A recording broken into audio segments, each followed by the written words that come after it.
Oh, tep, mes sœurs et frères, la spiritualité a quelque chose en commun avec l'éducation de nos enfants. Quand vous éduquez vos enfants, à des moments, vous avez l'impression que vous ne vous comprenez pas.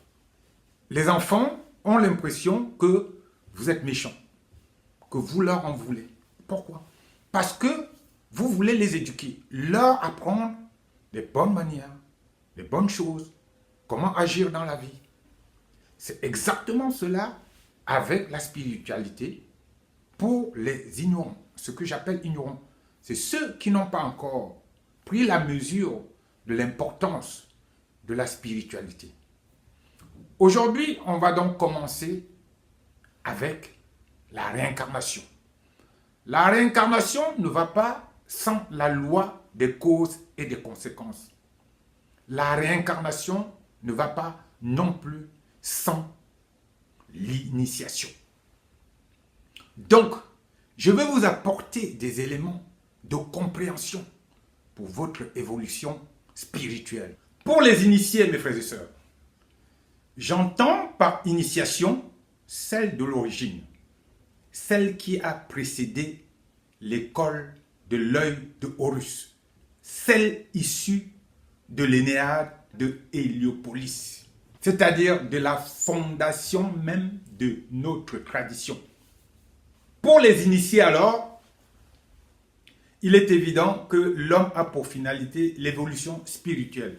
Donc nous sommes tous des adeptes de l'initiation, que l'on le veuille ou pas. Vous savez, tout au long de notre processus de développement spirituel, nous connaissons tous des sorts et des situations différents les uns des autres.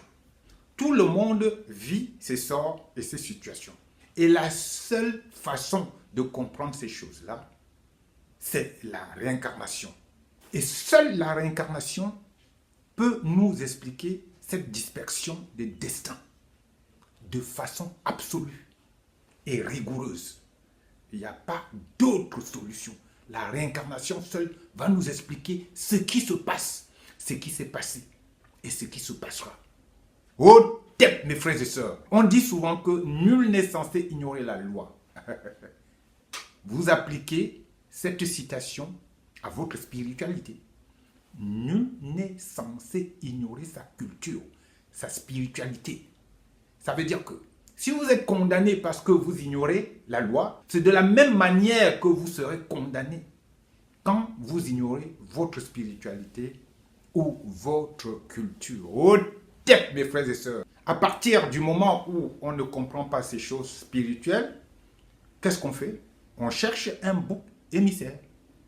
Voilà. On se dit, ce n'est pas normal. Ça vient de quelqu'un d'autre, ça vient d'une situation autre. On en veut à la société. On en veut à ses parents. On en veut à l'environnement. On en veut à ses amis. Et même quelquefois, on en veut au Créateur, au Démiurge. Parce que on n'est pas prêt. Parce que on est ignorant. Parce que on ne veut pas comprendre. En fait, la science initiatique nous pousse progressivement vers l'évolution spirituelle et nous conduit à réintégrer notre nature divine. Voilà le but de la science initiatique, mes frères et sœurs. Quand vous réintégrez votre nature divine, cela veut dire quoi?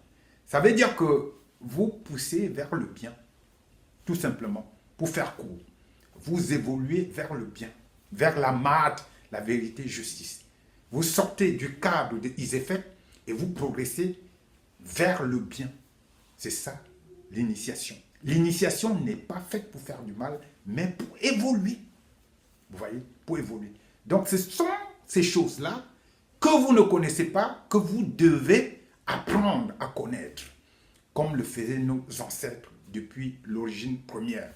Et chacun a sa mission ici-bas. Je vous avais dit que ceci, c'est une posture pour représenter bien nos ancêtres. Et que l'essentiel de notre vie, c'est autour de notre spiritualité, de notre culture. Les autres n'étant que des périphéries. Et puis je voulais aussi vous dire quelque chose, mes frères et sœurs. C'est que notre nature divine, celle dont je vous parlais, n'est pas concernée par cette transformation, hein, puisqu'elle est parfaite dans sa manifestation. Notre nature divine, elle est parfaite. La perfection. Quand on vous dit, par exemple, que la répétition crée la perfection, ça veut dire que plus vous allez répéter, apprendre à faire quelque chose au fur et à mesure, vous allez faire, vous allez continuer à le faire, à le parfaire jusqu'à ce que, à la fin, c'est la perfection. Et la nature, elle est parfaite à l'origine.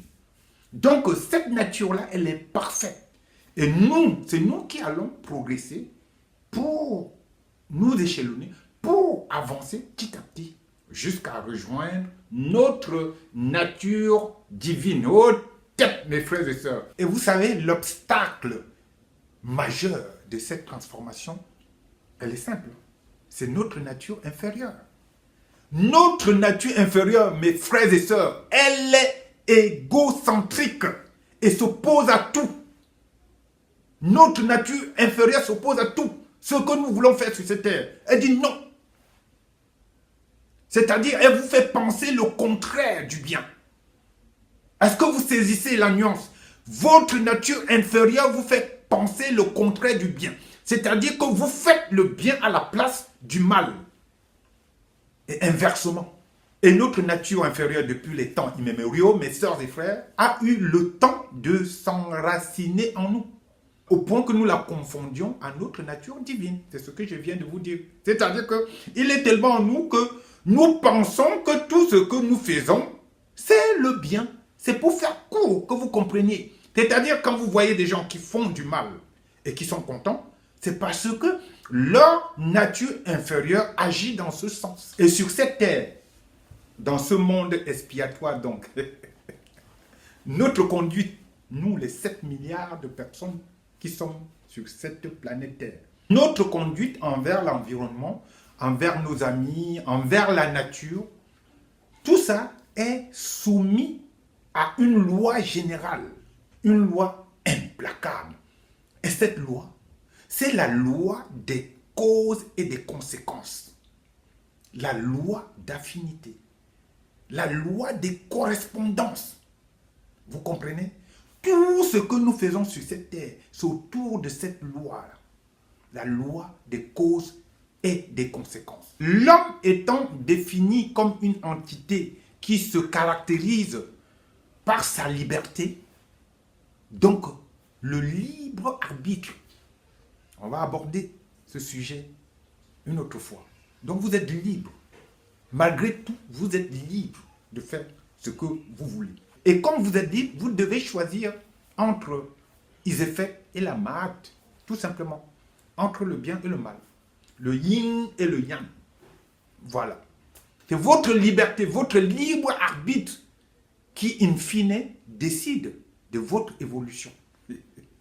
Et pour finir aujourd'hui, mes sœurs et frères, sachez que chaque acte posé par l'homme déclenche des forces dans son organisme et dans le cosmos qui entraînent des conséquences positives ou négatives.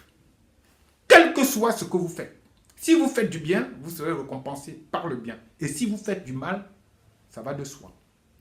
Cette loi, c'est celle qui gère l'évolution spirituelle et détermine notre destin ici-bas, qu'on appelle encore la Ma'at, la vérité, justice et équilibre. Ce sont des actes que vous avez posés avant, qui déterminent votre vie actuelle. Et les actes que vous poserez maintenant détermineront votre vie future. Vous avez compris encore le triptyque antérieur, présent et futur. Initiation, loi des causes et des conséquences, réincarnation.